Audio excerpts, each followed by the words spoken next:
Hey YouTube, welcome to another Green Dragon Gaming Club Battle Report. Without us, they never feel like winners. Without them, we couldn't look so good. This is another pretty boy Bat Rep, and sorry if my voice sounds a little off. I've been fighting a sickness for the past week, but I'm going to power through. This is Game 4, Cornerhammer GT. Um, so, for those of you that have been following, I've had a pretty good first day. I avoided a big loss round 1. Just got some points, and then I had 2 wins after that. So now I'm about table 8, and funny enough, I'm playing Phil Carl round 4. And the reason that's funny is Phil, for those of you that don't know, lives maybe an hour from me. So we play each other quite frequently, especially on Universal Battles. In fact, I was at his house before this tournament. He helped me with my display board. So he's a great guy to play against. I have a lot of fun, but a little peeved that I drove 12 hours to play him. But in any case, that's the way it is. So taking on some trees. This is the same list I've been playing with. Feel free to pause it, look it over, and we'll get into it. Now in this game, the deployment was counter thrust, and the objective was secure target. And this is after deployment. Now, secure target didn't really matter as much, but counter thrust was, I thought, was an advantage to me. For those of you that know Phil's deployment is pretty much the same every time. He tries, if possible, to drop everything for first turn. It's a very symmetrical deployment, and he never changes it. Except for this game, I had to force him to change it up a little bit, but not too much. But because of counter thrust, he couldn't drop everything at once. We had to go back and forth a few times. I chose to drop first. That way I could see where he's putting a couple things, but more importantly, then I'd have the ability to drop everything down. I could keep him at bay a little bit. And my whole strategy going into this game is I need a big win. I can't sit back and try to get a draw or a small win. I need to push for a big win, because if I do well in this game, I can move up a couple tables and in round 5 play to possibly place in the tournament. So I got to play aggressively, but he's a lot tougher than I am. He's going to grind better. So I need to win the chaff game, and I need to use my speed advantage against him to really get my bruiser block and my merc vets into the combats that I want. So as we were deploying, something that he was doing, which I wanted to exploit, was he put his eagles down first. Now normally, in the Phil Carl style deployment, he smartly hides his eagles behind his lines, but because he placed them all the way up, they were vulnerable, and my whole objective first turn is to kill his eagles, and by virtue of doing that, I now win the chaff game hands down. I got my trapper units, I have the kin eaters, and I can really dictate the combats. So that's kind of what prompted me to do this. So you see on the one side my merc vets are facing right across from his eagle, and my pyromage, I took pyromancy obviously for this game, is near the other one, so I can start throwing stuff at him. Phil runs a tree list, so going left to right he has an eagle. He has a unit of dryads with just a giant unit filler in there.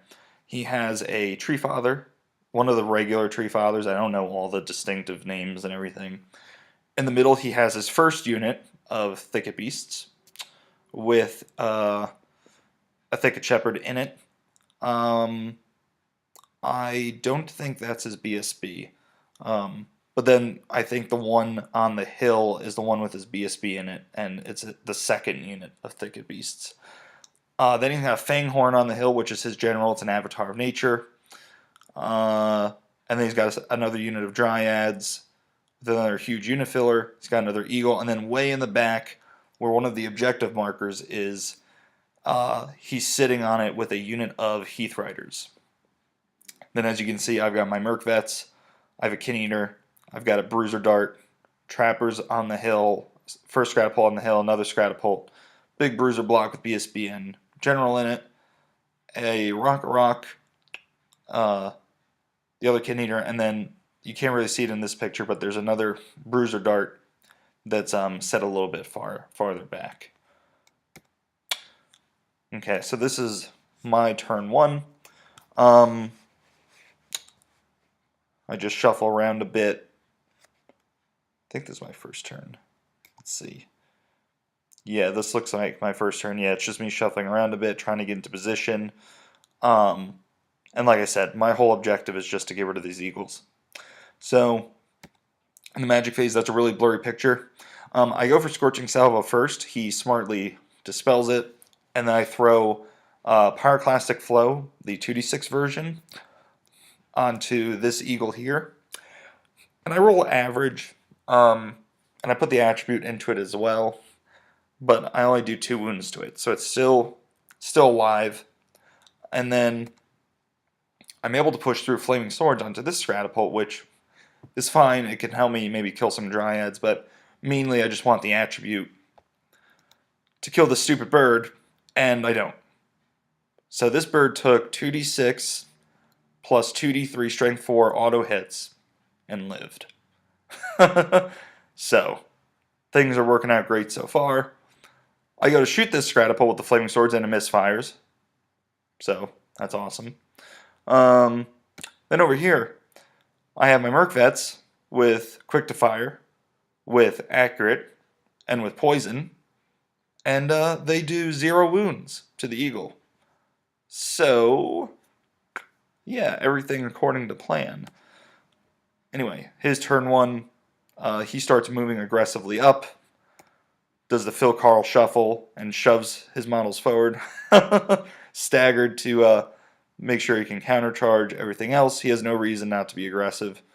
And because that stupid eagle lived, it's now going to chaff up my Rock, which is the one thing that was probably going to zone him really well. And let's see. Oh, this brown piece of felt is a forest. So in his magic phase, he just moves it. He just dispels Veil tokens, and he's able to move it just to harass my Merc Vets. And then in his shooting phase, he is now adding insult to injury by out-shooting me. And with Strangle Roots, even having moved long range, Skirmish kills 4 of my trappers, but luckily 1 still lives. Let's see. I think that one still lives. Okay, so this is my turn. The Rock charges, and the eagle fails its terror check. So it flees, but I think it lands right there and kind of like just gets in the way of everything, unfortunately. Kind of blocking my own Rock. Did it do that? Maybe it fled through. Oh no, it fled through. My apologies. It fled through, which means it's probably still going to be alive, but it's out of the way for now. The issue was my Rock failed its redirect test, so couldn't do anything useful and just kind of stumbles forward. And now I'm trying to make a big push because I now no longer am going to be winning the chaff game. You can see he's moved his other eagle into his backfield to hide it. I'm now just trying to see if he can make a mistake that I can exploit. So my Merc Vets march all the way to the flank. I have the Kid Eater to chaff up the Dryads because that thing will last at least 1 round and hold them up. Bruiser's on the hill. My trappers are chaffing up his Tree Father. I move the Stratapult that misfired up just to kind of bait him a little bit. And yeah, we'll go to magic. Oh, hold on a sec. I gotta take a drink of water here. Let's see.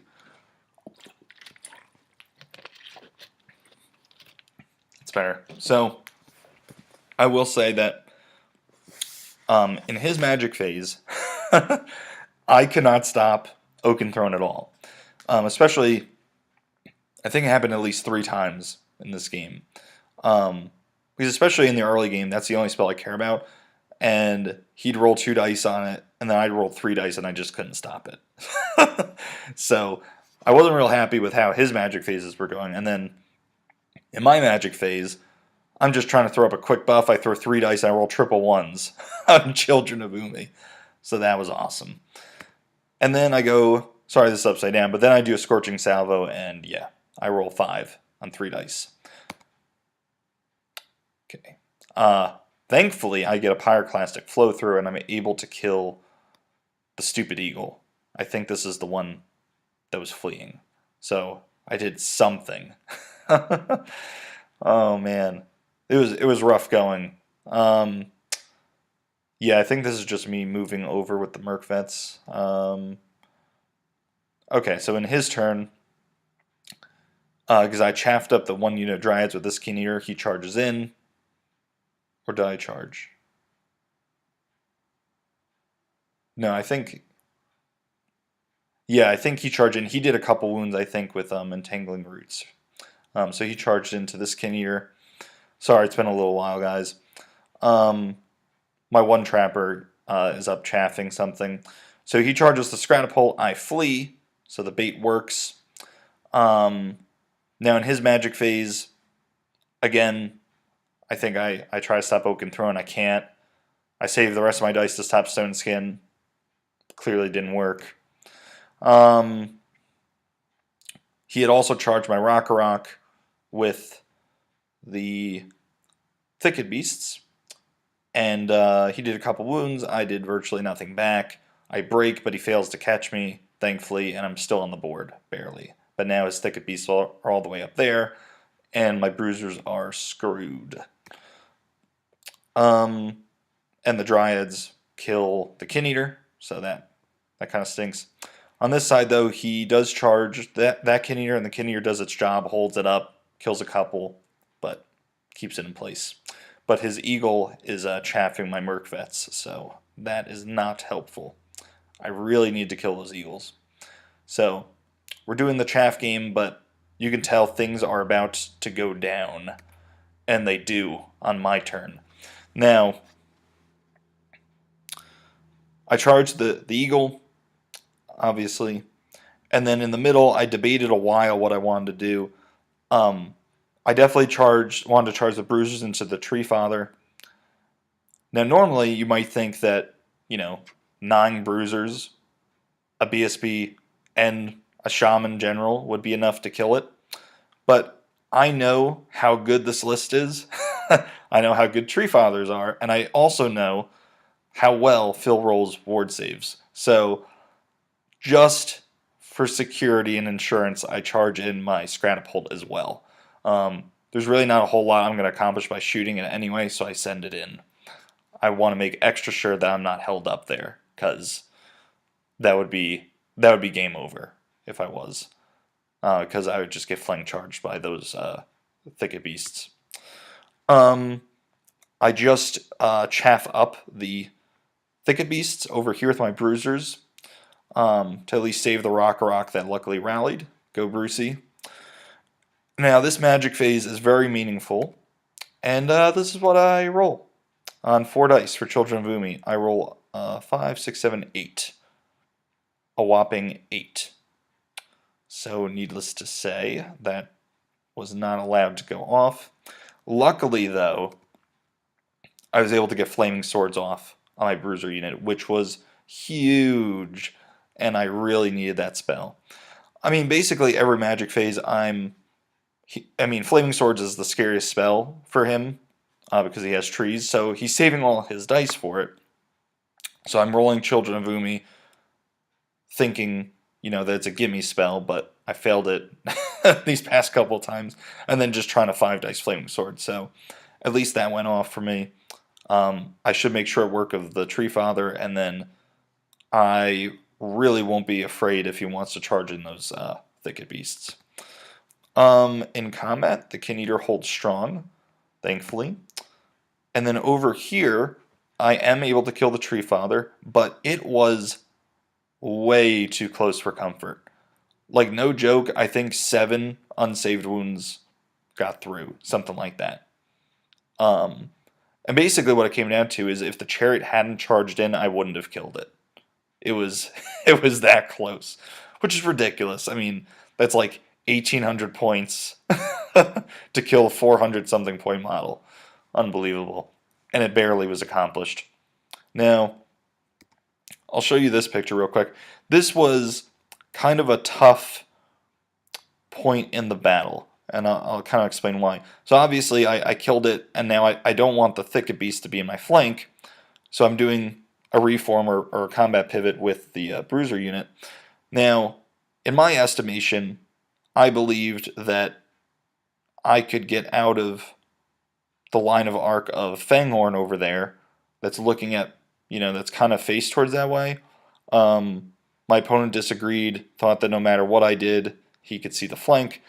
I was trying to figure out how to move it, but my big ham hands were it was hard to move the unit, especially with his models overhanging and stuff like that, everything being so close.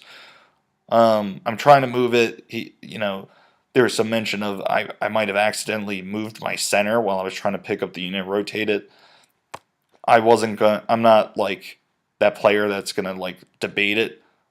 So eventually, I just yielded and said, okay, that's fine. He sees the flank. Yeah. So I'm not so sure about that. This is the one situation where Universal Battle is really good for because you can be ultra precise with it.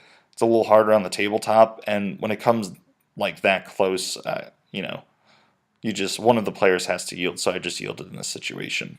So that is not good, obviously. And on his turn, he countercharges in the front with the Thicket Beast, and then Fanghorn goes into the flank. It's not a good situation, but I do have Flaming Swords, and the only spell I care about that I need to stop is Stone Skin.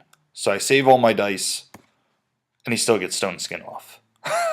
Son of a gun. Damn it! So Stone Skin goes off on his stupid Thicket Beasts. So instead of wounding him on 2s, rerolling to wound, I'm wounding him on 5s, rerolling to wound. Which means I'm probably going to lose the unit. He kills the Bruisers over here.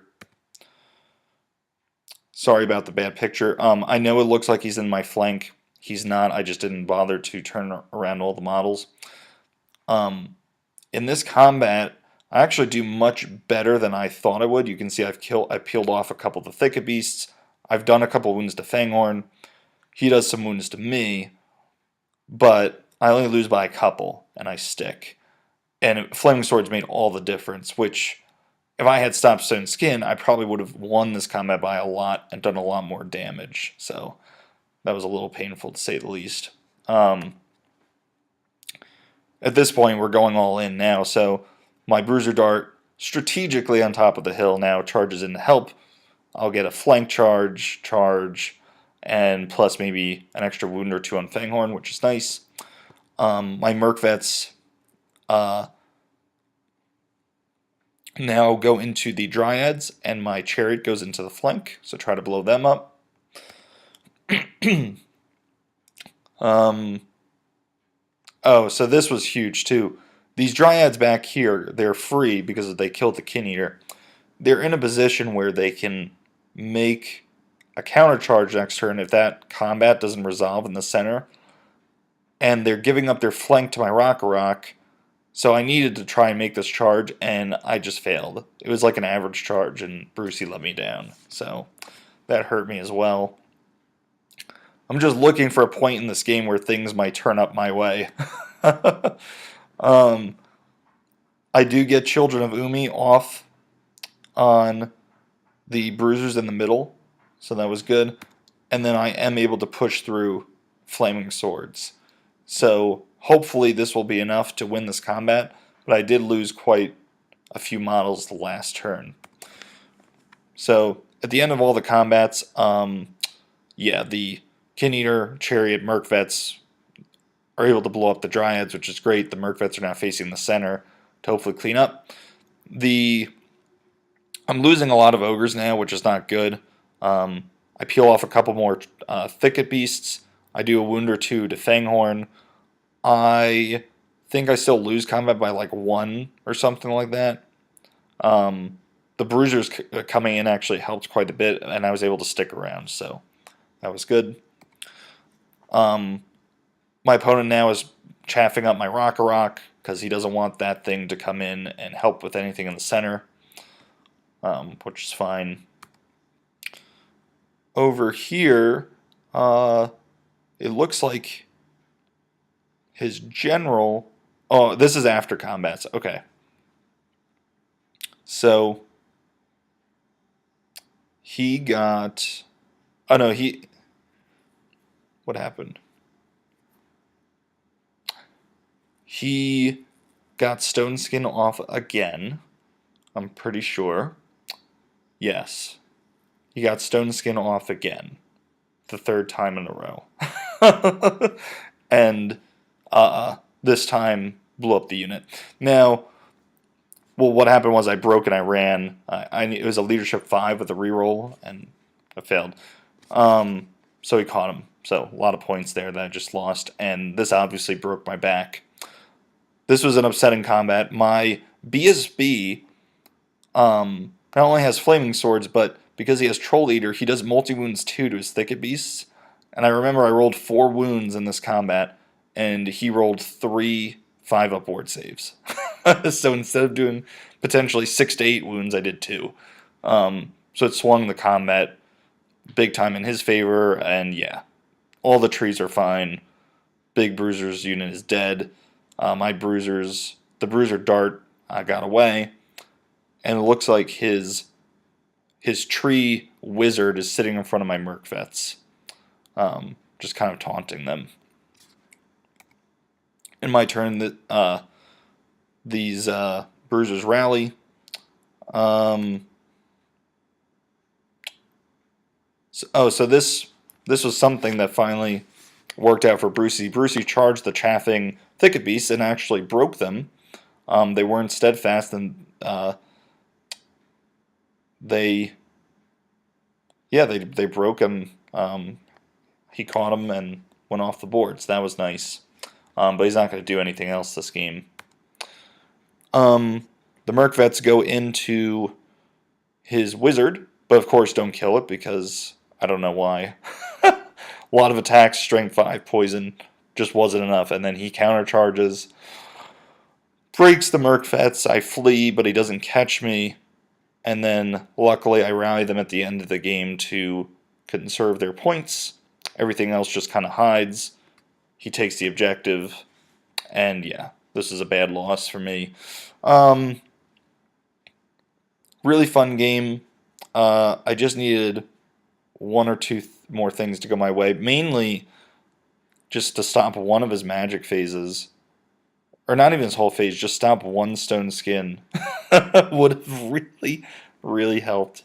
Yeah, nothing I can do. MVPs, his Tree Wizard obviously pushing through those spells relentlessly. And me not being able to stop his Oaken Thrones.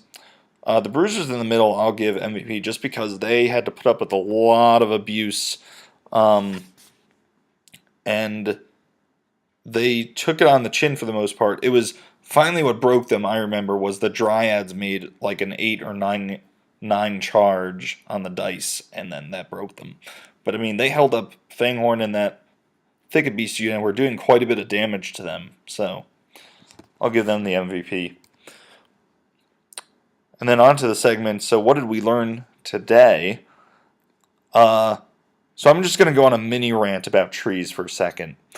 So I'll just say, playing against this list, it feels like I'm playing 4,500 points against a 5,000 point list. There are so many things that he's able to fit in this list. And it's not just this list, it's any other tree list that I've seen. They're so cheap. It's ridiculous.